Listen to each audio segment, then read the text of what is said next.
6, you learned how to balance chemical equations. So let's say the equation is silicon dioxide plus hydrogen fluoride creates silicon tetrafluoride and water. To balance the fluoride, there needs to be a 4 coefficient before the hydrogen fluoride. Next, to balance the hydrogen, you need 2 water molecules because the reactant side has twice as many hydrogen atoms. This also balances the oxygen. This makes the balanced equation silicon dioxide plus 4 hydrogen fluoride creates silicon tetrafluoride and 2 water molecules. Now, what you need to know is, what do these coefficients mean? They demonstrate the molar ratio between the reactants and the products in moles.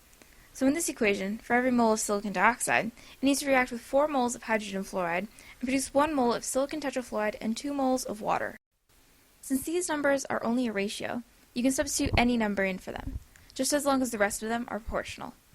For instance, in the last example, you know that the ratio of silicon dioxide to hydrogen fluoride is 1 to 4. So however many moles of silicon dioxide you have 4 times as many moles of hydrogen fluoride. So if you have 5 moles of silicon dioxide, you will need 20 moles of hydrogen fluoride for them to react. It's like those math problems you got in 4th grade that tell you Robert is twice Jimmy's height and Sarah is 3 times Jimmy's height.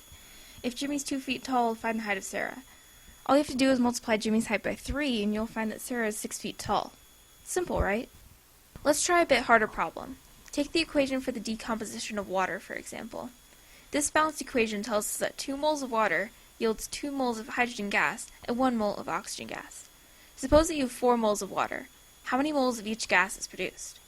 The ratio of water to hydrogen gas is 1 to 1, so no matter what number you put in for the coefficient of water, the hydrogen gas will have the same one.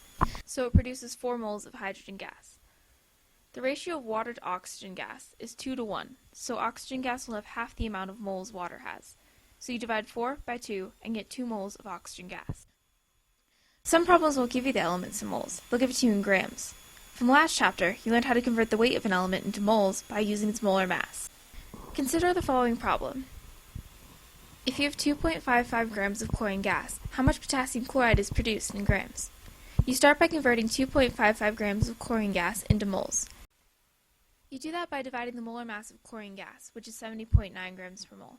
After the calculation, you get 0.0359 moles.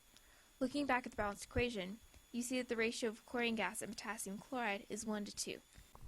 So you'd multiply the number of moles of chlorine gas by 2 and get 0.0718 moles of potassium chloride.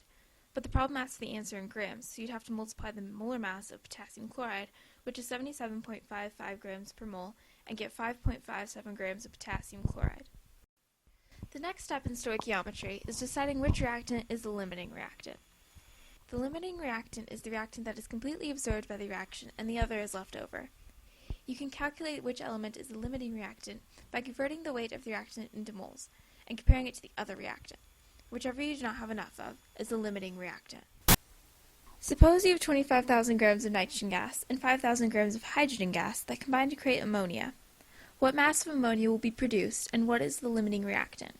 The first step to calculating the mass of ammonia is to find which reactant will be completely consumed by the reaction, or the limiting reactant.